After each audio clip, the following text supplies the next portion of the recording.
बिस्मिल्लाहिर्रहमानिर्रहीम। बेटा आज का हमारा लेक्चर है करंट इलेक्ट्रिसिटी। नया हमने चैप्टर स्टार्ट किया। चैप्टर में हम देखेंगे कि करंट को हम कैसे डिफाइन कर सकते हैं, करंट की डायरेक्शन क्या होती है, मेटल में करंट कैसे फ्लो करता है, करंट के सोर्सेज क्या होते हैं, ये और आगे चल के हम देखेंगे करंट के इफेक्ट्स क्या हैं। फिर हम ओहम्स लॉ पढ़ेंगे और उसकी डिफरेंट एप्लीकेशंस पे हम लोग बात करेंगे और उनकी जो है कहाँ कहाँ पे अप्लाई होता है, ओमिक नॉन ओमिक डिवाइसेस वगैरह के बारे में पढ़ेंगे। तो सबसे पहले we will start with current electricity. What is current? Current हम किसे कहते हैं बेटा? करंट नाम है मोशन ऑफ चार्जेस का। when the charge particles move, when charge transfers from one place to another place, we say that current is flowing। कहते हैं कि करंट फ्लो कर रहा है। करंट क्या है? एक नाम है मोमेंट ऑफ द चार्जेस का। चार्जेस की जब मूवमेंट होती है तो हम कहते हैं कि इलेक्ट्रिक करंट इस्टेब्लिश हो गया है। लेट्स सपोज ये हमारे पास एक कंडक्टर है,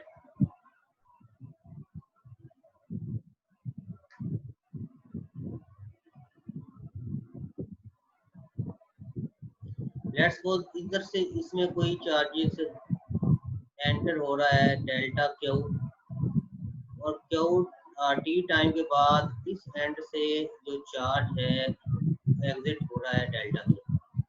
तो बेटा जो rate of flow of charge होगा डेल्टा टी टाइम में कितना चार्ज इस कंडक्टर से किसी खास क्रॉस सेक्शन से फ्लो किया, delta Q over delta T. बेटा this is defined as current. हम क्या कहते हैं? इलेक्ट्रिक करंट की बात कहते हैं। This is the current. तो करंट क्या है? इसे हम मैथमेटिकली डिफाइन करते हैं। It is rate of flow of charge. Rate of flow of charge है, हम कहते हैं कि करंट ये किसकी इक्वल होगा? Delta Q over delta T के इक्वल होगा।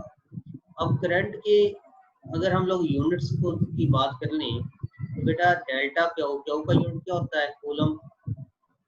और टाइम का यूनिट क्या है? Second, coulomb per second.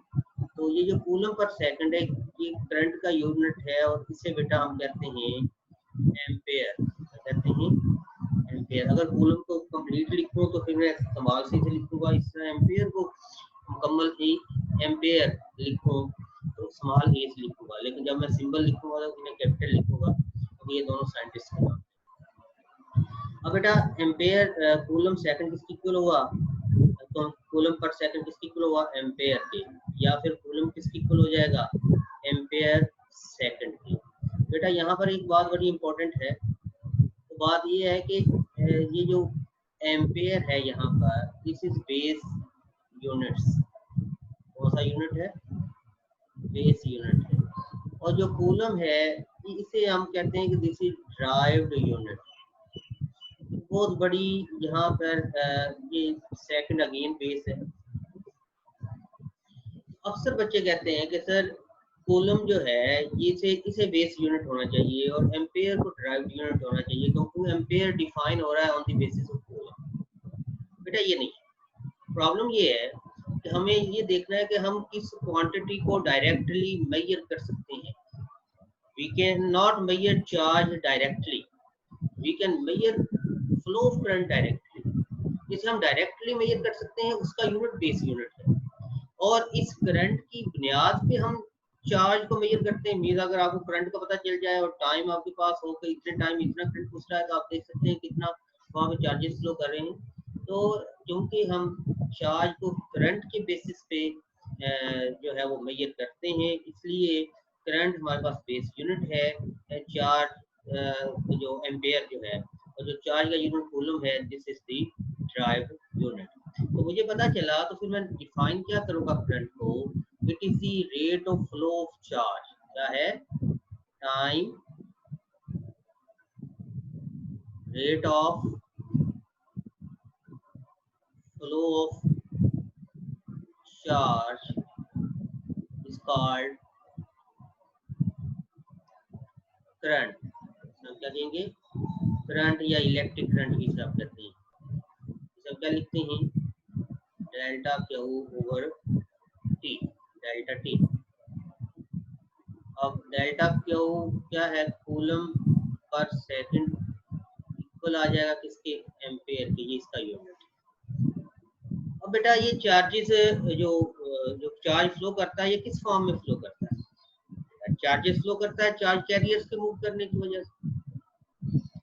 Means just like हम मेटल की बात करें तो मेटल में free electrons are the charge carriers. Free electrons वो होते हैं जो कंडक्शन बैंड में चले जाते हैं। आगे हम पढ़ेंगे चैप्टर नंबर 17 में बैंड थ्योरी, वहां पे देखेंगे कंडक्शन और वैलेंस बैंड्स क्या होते हैं। फ्री इलेक्ट्रॉन्स वो होते हैं जो इलेक्ट्रिकल कंडक्टिविटी में हिस्सा लेते हैं, ये वो इलेक्ट्रॉन होते हैं जो कंडक्शन बैंड में चले जाते हैं, और these electrons are free to move inside the metal, metal के अंदर ये मूव कर सकते हैं। तो बेटा चार्जेस किस तरह से फ्लो करेंगे, चार्जेस बेसिकली फ्लो करेंगे चार्ज कैरियर्स के फ्लो करेंगे। और अगर हम मेटल्स की बात करें या कंडक्टर्स की बात करें, इन मेटल्स, मेटेलिक कंडक्टर या मेटल्स, जो चार्ज कैरियर्स हैं वो हैं फ्री इलेक्ट्रॉन्स। क्या है, फ्री इलेक्ट्रॉन्स कौन से हैं, electrons present in conduction band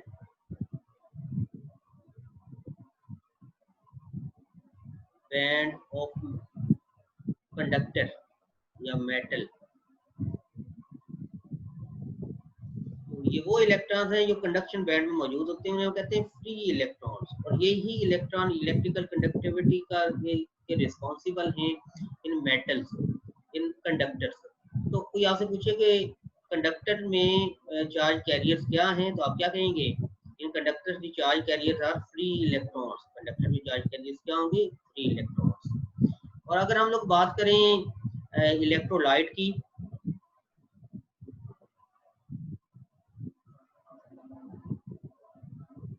जैसे आपने अक्सर देखा है कि इलेक्ट्रोलिसिस होता है कि कॉपर सल्फेट हम लोग डालते हैं किसी वोल्टामीटर में और उसे हम करंट देते हैं, तो कॉपर और सल्फेट पॉजिटिव और नेगेटिव आयंस बन जाते हैं। तो वो पॉजिटिव और नेगेटिव आयंस मूव करते हैं, वो इलेक्ट्रिकल कंडक्टिविटी का सबब बनते हैं। In electrolyte positive and negative ions are charge carriers. ये क्या होंगे, चार्ज कैरियर्स।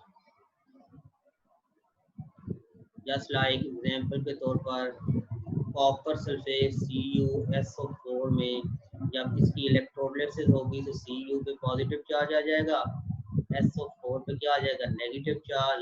और ये पढ़ा हुआ है इलेक्ट्रोलिसिस, उधर केमिस्ट्री में हम भी इधर जाके पढ़ेंगे, इफेक्ट्स ऑफ करंट्स में इसी चैप्टर में कल के लेक्चर में हम पढ़ेंगे, कल तो नहीं मंडे को इंशाल्लाह। तो Cu पॉजिटिव चार्ज, इसके पॉजिटिव आयन है, it will move towards cathode. Sulphate जो जिसके ऊपर नेगेटिव चार्ज है, it will move towards anode. इसी तरह मुझे पता चला कि मेटल्स में फ्री चार्ज कैरियर्स क्या हैं, फ्री इलेक्ट्रॉन्स हैं, और इलेक्ट्रोलाइट में फ्री चार्ज कैरियर्स क्या हैं, पॉजिटिव और नेगेटिव आयंस हैं। और अगर हम बेटा बात करें गैसेस की कि what are the charge carriers in gases, gases में चार्ज कैरियर्स क्या हैं, हम कहते हैं charge carriers in gases are electrons and ions, electrons and ions.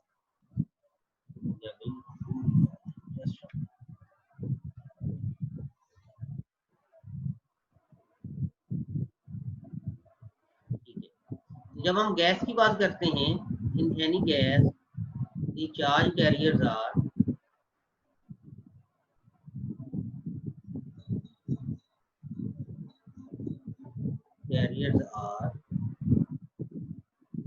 ions and electrons। ये बड़ी इंपॉर्टेंट बात है, इसे आपने समझना है। मैं बात कर रहा था इलेक्ट्रोलाइट में कि पॉजिटिव और नेगेटिव आयंस हैं। पॉजिटिव आयन मींस वो कॉपर आयन बना और सल्फेट नेगेटिव आयन बना, हमने एग्जांपल ली थी कॉपर सल्फेट, जिसे हमने इलेक्ट्रोलाइट के तौर पर वोल्टामीटर में हमने ऐड किया। जब हम गैस की बात करते हैं तो गैस में चार्ज कैरियर्स क्या हैं, आयंस हैं और इलेक्ट्रॉन हैं, आयंस हैं एंड इलेक्ट्रॉन्स। इसका मतलब है कि ये कोई गैस का एटम है, ये उसका न्यूक्लियस है। तो this is the nucleus having positive charge, और उसके फिर ये इलेक्ट्रॉनिक क्लाउड है, यहाँ पर इलेक्ट्रॉन्स हैं काफी सारे हैं। गैस में जब आपने इलेक्ट्रिसिटी को फ्लो करवाना है, इलेक्ट्रिसिटी पास करनी है, तो इस गैस को आयोनाइज होना है। मीन आयोनाइज कैसे होना है कि इसका एक इलेक्ट्रॉन बाहर निकल जाएगा, फर्स्ट किया। अब ये एक इलेक्ट्रॉन बाहर निकल जाएगा तो पीछे बच जाएगा आयन, यानी ये पॉजिटिव चार्ज बच जाएगा, नेट पॉजिटिव चार्ज आ जाएगा ना। फर्स्ट किया, इसके ऊपर 10 प्रोटॉन थे, 10 इलेक्ट्रॉन थे, तो ये न्यूट्रल था। अगर एक इलेक्ट्रॉन निकाल दूंगा तो एक प्रोटॉन डोमिनेट कर जाएगा, तो एक प्रोटॉन के चार्ज के बराबर इसके ऊपर चार्ज आ जाएगा। इसमें कहूंगा ये इसके ऊपर पॉजिटिव चार्ज आ गया और ये बन जाएगा आयन। मीन इसके अलावा जब इसे हम यहाँ से निकाल देंगे, पहले मैंने 4 इलेक्ट्रॉन शो किए, अब लेट्स सपोज इसमें रह गए 3 इलेक्ट्रॉन और एक हमने इलेक्ट्रॉन बाहर निकाला। इसे हम कहते हैं आयन इलेक्ट्रॉन पेयर। क्या कहते हैं? Ion electron pair. बेटा मुझे पता चला कि इसे आप पॉजिटिव नेगेटिव आयन नहीं कहना, तो कहना आयन इलेक्ट्रॉन। मुझे पता चला कि मेटल्स में जो चार्ज कैरियर्स हैं वो फ्री इलेक्ट्रॉन्स हैं,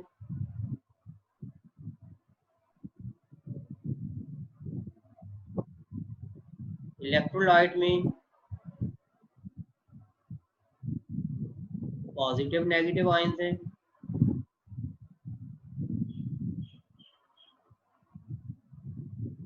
और गैस की बात करें तो गैस में क्या है? Ions and electrons. बेटा याद रखें, इलेक्ट्रॉन्स का हमें पता है कि इन पर नेगेटिव चार्ज होगा। जब अकेला आयन लिखूंगा, पॉजिटिव आयन नहीं, अकेला आयन लिखूंगा, इट मींस दैट इसके ऊपर भी क्या है, वो पॉजिटिव चार्ज मौजूद। तो बेटा हम बात कर रहे थे कि इलेक्ट्रिसिटी कैसे फ्लो करती है। तो हमने कहा कि इलेक्ट्रिक करंट होता क्या है, the time rate of flow of charge को हम क्या कहते हैं? करंट। और इसका यूनिट क्या है? एम्पेयर, जो किसकी इक्वल है? कूलम पर सेकंड की इक्वल है। और ये चार्ज कैरियर्स के फ्लो करने की वजह से करंट फ्लो करता है। चार्ज कैरियर्स मेटल्स, इलेक्ट्रोलाइट, और हमने गैस में चार्ज कैरियर्स की मुख्तलिफ टाइप्स को हमने देखा। अब बेटा हम बात करेंगे current through a metallic conductor. किसी मेटेलिक कंडक्टर में करंट इस तरह से फ्लो करता है। जो मेटल्स होते हैं ना बेटा, मैंने कहा कि इनमें ढेर सारे इलेक्ट्रॉन्स कंडक्शन बैंड में होते हैं, and those electrons are known as free electrons. और ये जो फ्री इलेक्ट्रॉन्स हैं, they are allowed to move freely inside the metal. Metal के अंदर वो मूव कर सकते हैं।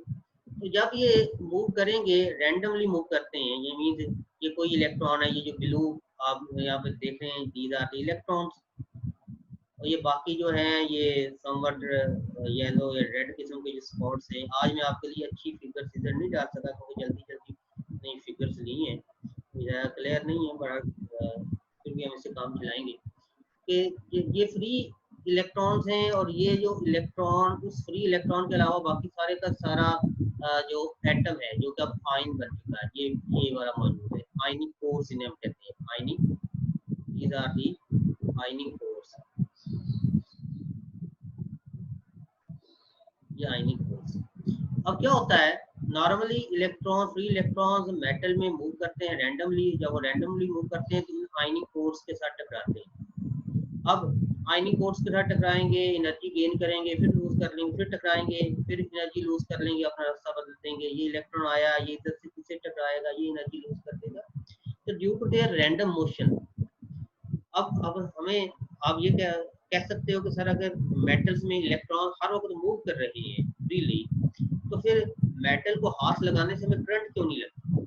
वजह ये है कि these electrons are moving randomly. जितने इलेक्ट्रॉन्स पॉजिटिव एक्स में जा रहे हैं उतने नेगेटिव एक्स में जा रहे हैं। Similarly positive Y negative Y में उतने इलेक्ट्रॉन पॉजिटिव जी और नेगेटिव जी में जा रहे हैं। तो इनकी नेट जो करंट डेंसिटी है वो जीरो आती है। जब नेट करंट डेंसिटी जीरो है तो नेट इफेक्ट इनका जीरो आता है, हमें करंट लगता नहीं है जब हम मेटल। लेकिन बेटा जो ही हम इस कंडक्टर के ऊपर कोई इलेक्ट्रिक फील्ड प्रोवाइड कर देते हैं, पहले तो वैसे ही कंडक्टर पड़ा हुआ है ना, अगर आप देखें वैसे ही पड़ा हुआ है, कोई इलेक्ट्रिक फील्ड नहीं है, electrons are moving randomly move कर रहे हैं, और नेट जो करंट है वो यहाँ पे स्टेब्लिश नहीं हो रहा। अब अगर हमने देखा कि हमने इलेक्ट्रिक फील्ड प्रोवाइड की, यानी कंडक्टर के दोनों एंड्स को बैटरी के ऑपोजिट टर्मिनल के साथ हमने कनेक्ट कर दिया, एक कंडक्टर के एक एंड को हमने बैटरी के पॉजिटिव के साथ, दूसरे को बैटरी के नेगेटिव के साथ कनेक्ट किया, बेटा आप डेफिनेटली इलेक्ट्रिक फील्ड स्टेब्लिश हो जाएगी from positive charge to negative, from positive end to the negative end. Positive end कौन सा है, जो बैटरी के पॉजिटिव टर्मिनल के साथ कनेक्टेड है, और नेगेटिव एंड कौन सा है, जो बैटरी के नेगेटिव टर्मिनल के साथ कनेक्टेड है। अब क्या होगा बेटा, एक इलेक्ट्रिक फील्ड स्टेब्लिश होगी फ्रॉम पॉजिटिव टू नेगेटिव। तो अब क्या होगा कि ये इलेक्ट्रॉन्स है, these electrons will experience electric force जो किसकी इक्वल होती है, क्यू ई की इक्वल होती है, और क्यू क्या है, माइनस ई, इलेक्ट्रॉन है ना तो नेगेटिव चार्ज है, इन इलेक्ट्रॉन्स के ऊपर एक इलेक्ट्रिक फोर्स लगेगी, ये नेगेटिव साइन शो कर रहा है, it will this force will be in opposite direction to the applied electric field के ऑपोजिट डायरेक्शन में होगी। मींस अगर इलेक्ट्रिक फील्ड पॉजिटिव से नेगेटिव है तो ऑल द इलेक्ट्रॉन जो पहले क्या थे, रैंडमली मूव कर रहे थे, इनके ऊपर कोई एक्सटर्नल फोर्स नहीं थी, अब वो सारे के सारे इलेक्ट्रॉन मूव करना शुरू कर देंगे from negative end to the positive and, negative end से पॉजिटिव एंड, यानी इलेक्ट्रिक फील्ड की ऑपोजिट डायरेक्शन में मूव करना शुरू कर देंगे। बेटा ये इतना सिंपल नहीं है जितना हम इसे सिंप्लीफाई कर रहे हैं। होता क्या है कि जब इलेक्ट्रॉन्स रैंडमली मूव कर रहे थे in the absence of external electric field, कोई इलेक्ट्रॉन कॉन्स्टिट्यूट कोई करंट कॉन्स्टिट्यूट नहीं कर रहे थे, जब आपने वहां पर इलेक्ट्रिक फील्ड अप्लाई कर दी, इलेक्ट्रॉन्स इलेक्ट्रिक फील्ड के ऑपोजिट डायरेक्शन में मूव करना शुरू हो गई। अब जब इलेक्ट्रॉन्स इलेक्ट्रिक फील्ड की ऑपोजिट डायरेक्शन में मूव करना शुरू करेंगे, बेटा अगेन वो एक्सेलरेट होंगे क्योंकि उनको एक्सटर्नल फोर्स लगी, वो एक्सेलरेट होंगे, लेकिन रास्ते में आयनिक फोर्स पड़ी हुई है, उन आयनिक फोर्स के साथ टकराएंगे, जब आयनिक फोर्स के साथ टकराएंगे तो वो डी एक्सेलरेट हो जाएंगे, उनका कोलिजन होगा तो वो डी एक्सेलरेट हो जाएंगे और अपना वो रास्ता चेंज कर लेंगे। तो इस तरह से ये इलेक्ट्रॉन एक्सेलरेट होंगे, फिर डी एक्सेलरेट हो जाएंगे, फिर एक्सेलरेट होंगे, फिर डी एक्सेलरेट हो जाएंगे, फिर एक्सेलरेट होंगे, फिर डी एक्सेलरेट हो जाएंगे। तो नेट ये these electrons will gain a constant velocity with net acceleration 0। Net acceleration क्या आएगा, 0। अगर नेट एक्सेलरेशन 0 है तो एक ही सूरत है कि इलेक्ट्रॉन विद यूनिफॉर्म वेलोसिटी से मूव करेंगे।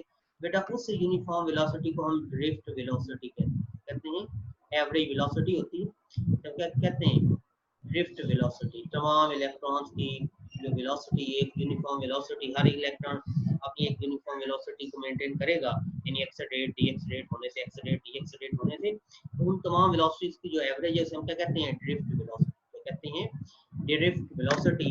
एंड इस ड्रिफ्ट वेलोसिटी की बेटा जो वैल्यू है वो अगर हम इसे कंपेयर करें उसके साथ जब ये मूव कर रहे थे रैंडमली, तो बेटा उसके साथ मूव करें तो इस ड्रिफ्ट वेलोसिटी की वैल्यू बहुत कम है, and value of drift velocity is about in it is in the range of 10⁻³ metre per second. Drift velocity की वैल्यू कितनी है, 10⁻³ मीटर पर सेकंड। लेकिन बेटा जब आपने इलेक्ट्रिक फील्ड प्रोवाइड नहीं की थी तो at room temperature, without electric field at room temperature,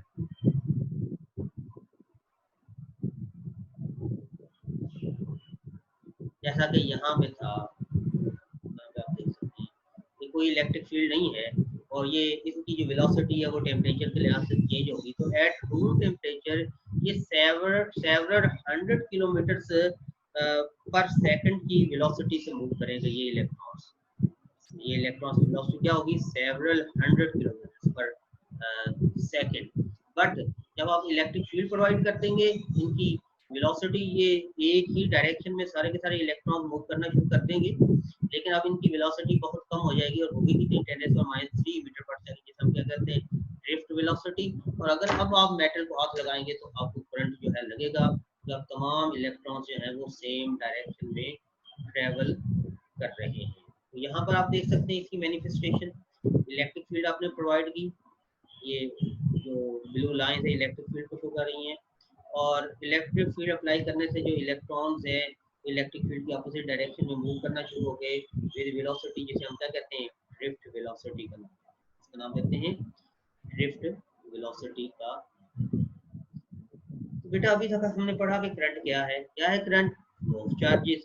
current को डिफाइन कहते हैं कैसे करते हैं, the time rate of flow of charges known as current. Unit क्या है, कूलम पर सेकंड, जो किसके इक्वल है एम्पेयर के। एम्पेयर इज बेस यूनिट, जिसे हम ड्राफ्ट यूनिट नहीं लेते। फिर हमने कहा कि चार्ज कैरियर्स क्या होंगे, हमने कहा कि मेटल्स में चार्ज कैरियर्स होंगे फ्री इलेक्ट्रॉन्स। फिर हमने कहा कि इलेक्ट्रोलाइट में चार्ज कैरियर्स होंगे positive ions and negative ions. Then we have talked about the charge carriers in gases, जो क्या होंगे आयंस एंड इलेक्ट्रॉन्स। वहाँ पे पॉजिटिव आयन एंड इलेक्ट्रॉन नहीं कहना, सिंपल आयन एंड इलेक्ट्रॉन कहना है।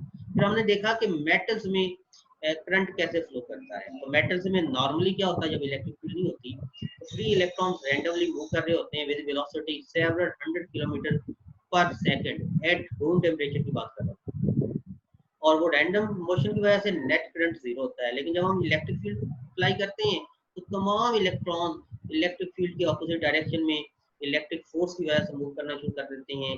वो एक्सेलरेट और डीएक्सेलरेट होते हैं, एक्सेलरेट और डीएक्सेलरेट होते हैं due to the presence of ionic cores between in their base.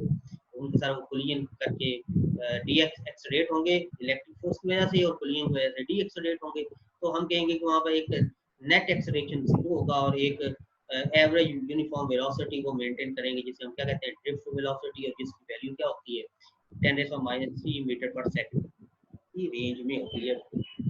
That is very small value. और अब अगर आप मेटल को हाथ लगाएंगे जब इलेक्ट्रिक फील्ड अप्लाई कीजिए तो आपको करंट लगेगा। अब हम देखते हैं कि करंट की डायरेक्शन क्या होती है। What is the direction of electric current. बेटा ये कोई हमारे पास कंडक्टर है,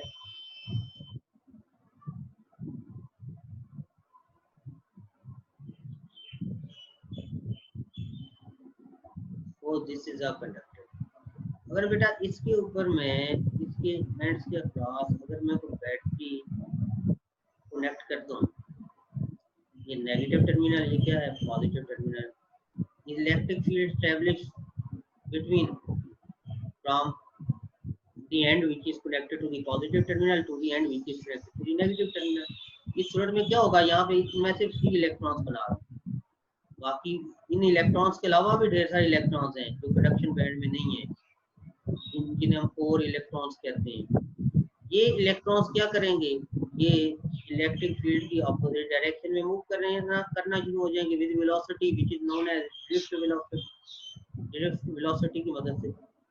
और ये इलेक्ट्रॉन इसी तरह इधर से मूव करते हुए इधर से ये इस बैटरी में चले जाएंगे, और आप इसे ऐसे समझ सकते हैं कि ये इलेक्ट्रॉन इस नेगेटिव टर्मिनल ऑफ बैटरी से इनिशिएट हुए और इस एंड से एंटर हुए और इस एंड से बाहर निकल गए।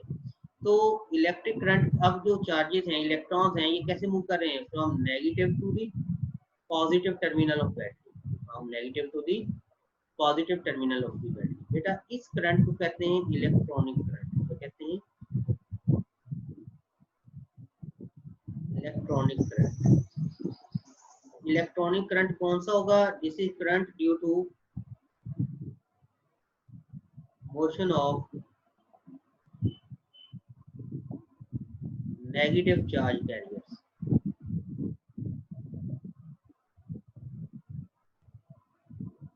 तो क्या है हमारे इस केस में इलेक्ट्रॉन्स है।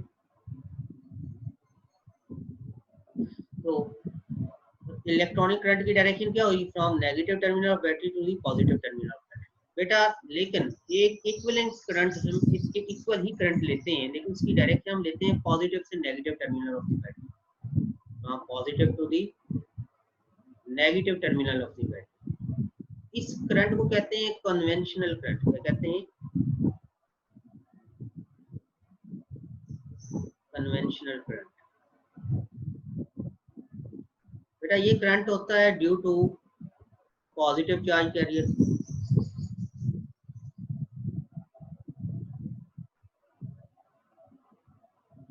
ये क्या होगा, from positive terminal to the, इसकी डायरेक्शन क्या होगी positive terminal of battery to the negative terminal of battery, या आप कह सकते हैं from it will flow from high potential to low potential, from high electric potential to low electric potential. तो मुझे पता चला कि इलेक्ट्रॉनिक करंट क्या है, ये due to motion of negative charge carriers है, जो इस केस में तो इलेक्ट्रॉन्स हैं, वैसे तो ये नेगेटिव आयंस भी हो सकते हैं। तो ये क्या होगा, फ्रॉम लो टू हाई, क्या होगा, from low potential to high potential, या negative charge to positive charge, negative terminal to positive terminal, from low potential to high potential।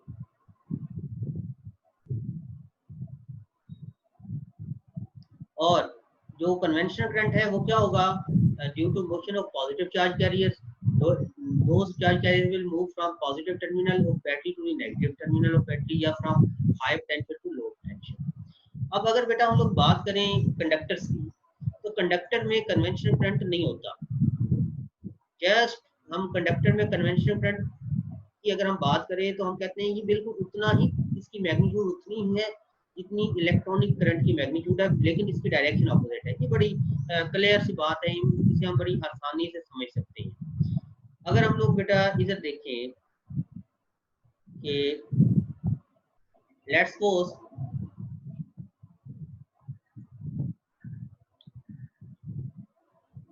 एक मिनट मुझे अपडेट कर लेने दें।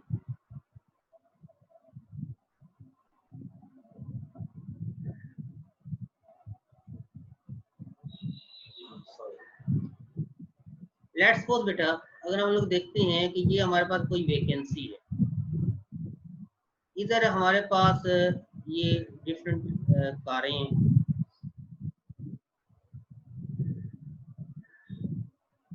मैं यहाँ पे सिग्नल ग्रीन होता है तो ये कार इस वैकेंसी की जगह पे आ जाती है, तो वैकेंसी पीछे मूव कर जाती है। इस तरह ये कार इस वैकेंसी की जगह पे आ जाएगी तो वैकेंसी यहाँ पैदा हो जाएगी, ये वाली कार यहाँ पे आ जाएगी तो वैकेंसी इधर आ जाएगी। हमें लगेगा ऐसे कि जैसे कारें एक डायरेक्शन में मूव कर रही हैं और जो खाली जगह है वो दूसरी डायरेक्शन में मूव कर रही है, खाली जगह मूव नहीं कर रही, बेसिकली क्या मूव कर रही है, कारें मूव कर रही हैं। बिल्कुल इसी तरह से बेटा जब हम बात करते हैं कन्वेंशनल करंट के फ्लो करने की, तो कंडक्टर की बात कर रहा हूँ, कंडक्टर के अलावा बाकी चीज़ों की बात नहीं कर रहा, कि इलेक्ट्रॉन्स नेगेटिव टर्मिनल से पॉजिटिव की तरफ जाएंगे तो हमें नेट इफेक्ट ऐसे आएगा कि जैसे जहाँ जहाँ पे नेगेटिव चार्ज जहाँ जहाँ से जाएगा वहाँ पे पॉजिटिव चार्ज आ जाएगा, जहाँ से जाएगा, और जहाँ पे नेगेटिव चार्ज आएगा वहाँ पे तो नेगेटिव चार्ज है ही है। इस तरह हमें ऐसे लगेगा जैसे एक डायरेक्शन में नेगेटिव चार्ज फ्लो कर रहा है और ऑपोजिट डायरेक्शन में क्या कर रहा है, पॉजिटिव चार्ज फ्लो कर रहा है, और वो उतना ही पॉजिटिव चार्ज फ्लो कर रहा होगा ऑपोजिट डायरेक्शन में जितना पहले उसकी फॉलो डायरेक्शन में नेगेटिव चार्ज फ्लो कर रहा था।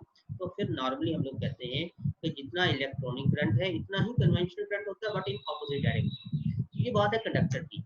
लेकिन अगर हम इलेक्ट्रोलाइट की बात करें तो वहां पे तो in real sense positive ions move कर रहे होते हैं ना, वहां पे इलेक्ट्रॉनिक करंट भी होता है, वहां पे कन्वेंशनल करंट भी होता है। इधर अगर हम लोग बात करें सेमीकंडक्टर्स की तो वहां पे होल्स मूव कर रहे होते हैं, आगे चल के पढ़ेंगे इलेक्ट्रॉन्स के साथ, तो वहां पे भी कन्वेंशनल करंट भी होता है, इलेक्ट्रॉनिक करंट भी होता है। बट इन कंडक्टर जो कन्वेंशनल करंट है उसकी मैग्नीट्यूड इलेक्ट्रॉनिक करंट के ही इक्वल होगी, बट लेकिन उसकी डायरेक्शन हम ऑपोजिट साइड पे लेंगे। बेटा ये है आज का हमारा लेक्चर, कल इंशाल्लाह सोर्सेज ऑफ करंट पढ़ेंगे। टेक केयर बेटा।